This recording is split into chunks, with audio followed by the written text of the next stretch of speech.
केरल में आरएसएस की समन्वय बैठक हुई। इसमें जातीय जनगणना के मुद्दे पर भी चर्चा हुई है। इसके बाद आरएसएस प्रवक्ता सुनील आंबेकर ने बताया कि ये जाति संबंध संवेदनशील विषय है, राष्ट्रीय एकता और अखंडता के लिए महत्वपूर्ण है। उन्होंने कहा कि इसे केवल चुनाव या राजनीति के नज़रिए से नहीं देखना चाहिए। कई बार कल्याणकारी योजनाओं के लिए सरकार को आंकड़े चाहिए होते हैं, लेकिन ये केवल उन जातियों के कल्याण के लिए होना चाहिए। उन्होंने कहा कि ये चुनाव में राजनीतिक हथियार के तौर पर इस्तेमाल नहीं होना चाहिए।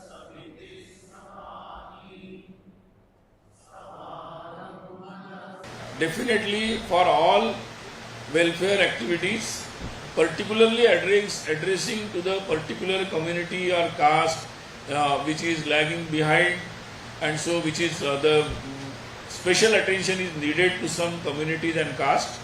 So for that, if sometime government needs the numbers, it is a very well practiced.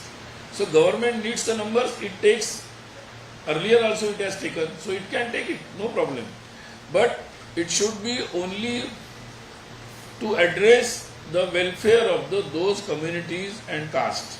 It should not be used as a political tool for electioneering. तो इसी पर चर्चा करने के लिए हमारे साथ तीन खास मेहमान मौजूद हैं। राकेश सिन्हा जी हैं, राज्यसभा के पूर्व सांसद, विजय त्रिवेदी जी वरिष्ठ पत्रकार, संजय सिंह जी हैं सलाहकार संपादक एनडीटीवी। आप तीनों का बहुत बहुत स्वागत है एनडीटीवी इंडिया पर। राकेश जी, शुरुआत आपसे ही करूंगा। आप किस तरह से देखते हैं, क्योंकि बीजेपी का अभी तक जहां तक सवाल है, बीजेपी ना तो खुलकर समर्थन करती है ना खुलकर विरोध करती है। सरकार कहती है कि इस पर जातीय जनगणना उसमें कराने में कई दिक्कतें हैं। वहीं बिहार में बीजेपी ने समर्थन किया। तो ऐसे में अब आरएसएस के ये लाइन क्लियर कर देने से क्या अब ये माने कि जातीय जनगणना जल्दी ही होगी? देखिए, राष्ट्रीय स्वयंसेवक संघ ने आज जो बात कही है जातीय जनगणना में, इसमें तीन बहुत ही महत्वपूर्ण पक्ष है जिसको हम सबको समझना चाहिए। पहला यह है कि जातीय जनगणना से परहेज नहीं है। परहेज होना तब होता है जब आप उसके आयामों को नहीं समझते हैं।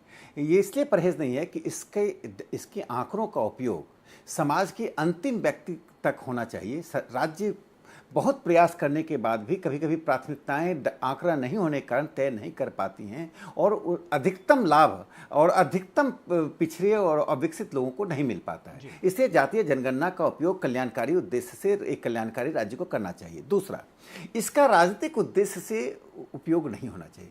यदि आप इसको पॉलिटिकली उपयोग करते हैं, जो ऐसा लोग करते रहे हैं, इससे समाज में समाज की मानसिकता विकृत होती है और समाज हम अपने पड़ोसी से ही नफरत करने लगते हैं।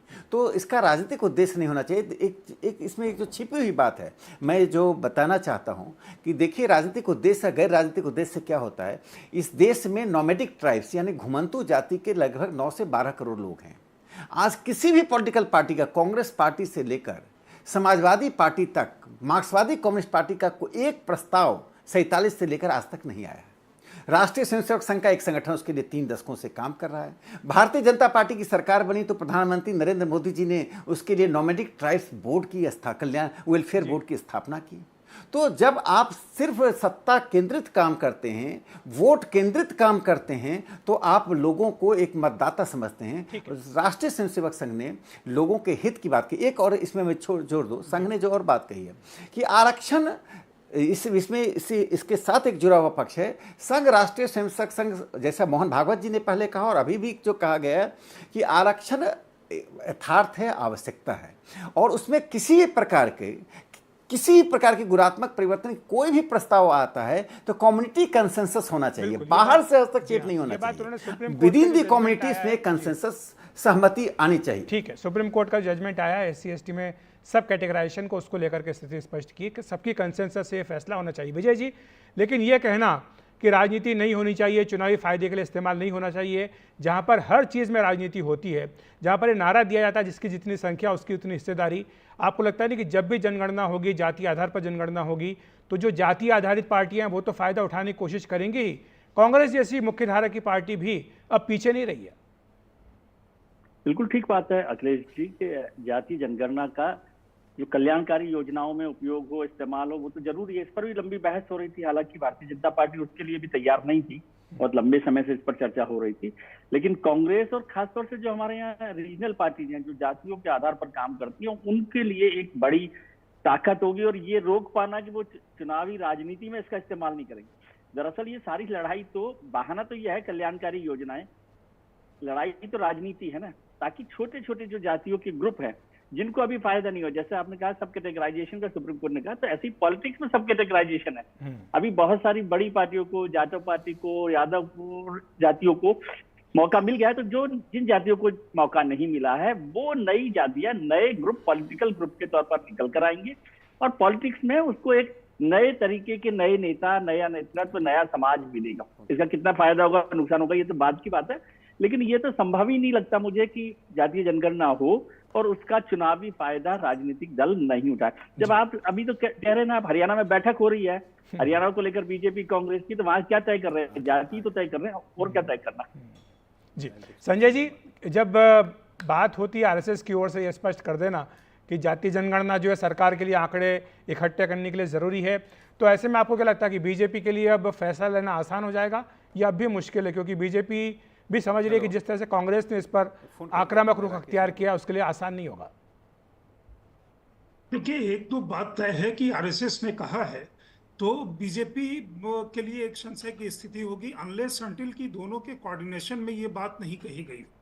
एक पक्ष, कई लोगों का ये भी मानना है कि समन्वय समिति में ये बात कही गई हो, जहां बीजेपी के शीर्ष नेतृत्व का भी रिप्रेजेंटेशन होता है, वहां पे अगर ये बात कही गई है तो दोनों के बीच में कोई समन्वय हुआ हो तब ये बात कही गई हो। दूसरा ये भी पक्ष है कि अगर सरकार को सही में अगर करना है और सरकार ये करती है तो अदरवाइज कांग्रेस के दबाव में माना जाता, तो संघ के कहने से हो रहा है, तो वहां पे कई बार इनके कैडर के अंदर जो रोष हो सकता है वो रोष कम होगा। लेकिन मुख्य तौर पे अगर आप कंप्लीटली डिस्पैशनेटली देखें तो एक तरह से आरएसएस ने उस चीज को इंडोर्स कर दिया है जो कांग्रेस कह रही थी। अब आते हैं राइडर पे, जो राकेश सिन्हा जी जिस चीज की बात कर रहे थे कि संघ ने कहा या वहां से ये कहा भी गया आज अंबेडकर जी द्वारा कि इसका राजनीति में वो राजनीतिकरण नहीं होना चाहिए, राजनीति में प्रयोग नहीं होना चाहिए, ये इशू ही राजनीतिक है। ये चर्चा शुरू ही शरद यादव ने सबसे पहले, जहां मैंने लास्ट में ध्यान में आता है, उन्होंने एक अलग रुख देने के लिए, अपनी राजनीति चमकाने के लिए उन्होंने जातिगत जनगणना की बात कर दी। नीतीश कुमार जब बीजेपी से अलग हुए, उनकी मतलब नाव डावाडोल थी, तो वो आरजेडी के साथ गए तो उन्होंने जातीय जनगणना की बात कर दी। उसके बाद से राहुल गांधी ने इसको पकड़ लिया। ये जातीय जनगणना की बात जो उसके पहले लोकसभा चुनाव के पहले जो विधानसभा चुनाव हुए उसमें कहीं इफेक्टिव नहीं हुआ, ठीक है, लेकिन राहुल गांधी उसको लेकर के चलते रहे। लोकसभा के नतीजे कुछ और आए, उसके कारण तमाम कारण हैं, लेकिन ये इशू आरएसएस के कहने के बाद बहुत सारे लोगों को, जो सिंपैथाइजर वर्ग है बीजेपी का, आरएसएस का या सरकार का, मोदी सरकार का, उसे ये थोड़ा समझ में नहीं आ रहा है कि अचानक आरएसएस को इसको इंडोर्स करने की जरूरत क्या है। राकेश जी समझ लेते हैं कि अभी इस वक्त ये एंडोर्स करने की जरूरत क्यों महसूस हुई।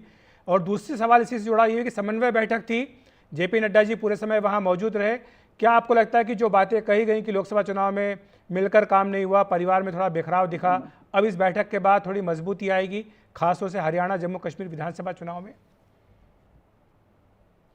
देखिए, एक बात जो बौद्धिक लोगों के बीच में एक भ्रम बना हुआ कि संघ हर काम राजनीतिक पार्टी को देखकर या भारतीय जनता पार्टी के मुहूर्त को देखकर करती है, इस बात से बाहर निकलना चाहिए। जब तक इस विमर्श में हम रहेंगे, हम संघ को न समझ पाएंगे, न संघ की बात को हम ग्रहण कर पाएंगे।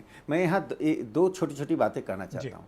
राष्ट्रीय स्वयंसेवक संघ जमीन पे काम करता है। इसके 32 संगठन जो काम करते हैं वे समय समय पर आपस में मिलकर सामाजिक, आर्थिक, सांस्कृतिक यथार्थ के बारे में जो उनके अनुभव होते हैं, जो कठिनाइयाँ होती हैं, जो उनका आगे का लक्ष्य होता है, उस पर एक sharing of the ideas, sharing of the experiences होता है। तो वो होता है अपने विचार को और अनुभवों को शेयर करते, वो समन्वय बैठक है। ये समन्वय बैठक भारतीय जनता पार्टी को अधिक सीटें आए, कम वोट आए, इसके लिए नहीं होता है। इसमें 32 संगठन हैं, 32 संगठन हैं। आप देखिए जो सूची आई है उसमें नड्डा जी का नाम पहला नाम नहीं है। नहीं। उसमें जैसे जैसे संगठन है उसमें पहला कौन होगा, दूसरा कौन होगा, ये राजनीतिक पार्टियों का काम होता है। दूसरी जो महत्वपूर्ण बात है कि राष्ट्रीय स्वयंसेवक संघ ने जो देश में विमर्श चल रहा है उस विमर्श को एड्रेस किया, संबोधित किया है। और हम विमर्श से अलग नहीं रह सकते हैं। सामाजिक आर्थिक वास्तविकता से, हकीकत से अलग रहकर हम जी नहीं सकते हैं। उस हकीकत को देखते हुए संघ ने कहा है कि जाति जनगणना से हमें परहेज नहीं है, लेकिन जो लोग, जिनकी नियत इसका आम लोगों का भलाई नहीं है, पिछड़े लोगों की भलाई नहीं है, सिर्फ अपने को सत्ता में बनाना रखना, अपना वोट बैंक बनाना, यह समाज के लिए हानिकारक है। ठीक है। और मुझे लगता है यह संदेश सभी पार्टियों को रचनात्मक रूप से समझना चाहिए, और क्योंकि सभी पार्टियां इस देश के हित में हैं, कोई पार्टी इस देश के अहित में नहीं है। तो मुझे लगता है तात्कालिक लाभ के लिए ऐसा काम नहीं करना चाहिए जिससे समाज में विखंडन हो, समाज में बिखराव हो। जी, संक्षेप में विजय जी, आप किस तरह से देखते हैं समन्वय बैठक को? क्या बीजेपी संघ में जो थोड़ी बहुत गलतफहमी की बातें, जो कयास लगाए जा रहे थे, क्या वो इससे दूर होंगे? क्योंकि चुनाव के बाद पहली बैठक थी।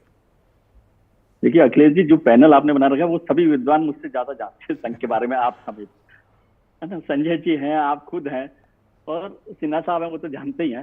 लेकिन महत्वपूर्ण है कि समन्वय बैठक का मतलब ही यह है कि जो मतभेद हो या जो गलतफहमियां हो या जो कंफ्यूजन रहा उस सबको खासतौर से ठीक किया जाए। और मुझे लगता है कि जो बड़ी बात हुई थी चुनावों के दौरान, जेपी नड्डा साहब ने जो कहा था कि संघ बड़ा है, कि भारतीय जनता पार्टी बड़ी है, उस पर भी चर्चा हुई होगी और उसको लेकर भी बात की गई होगी। अब ये औपचारिक तौर पर आप कहते रहे कि संघ कंट्रोल नहीं करता या सहयोगी नहीं है या चिंता नहीं करता, संघ की चिंता तो भारतीय जनता पार्टी है ही।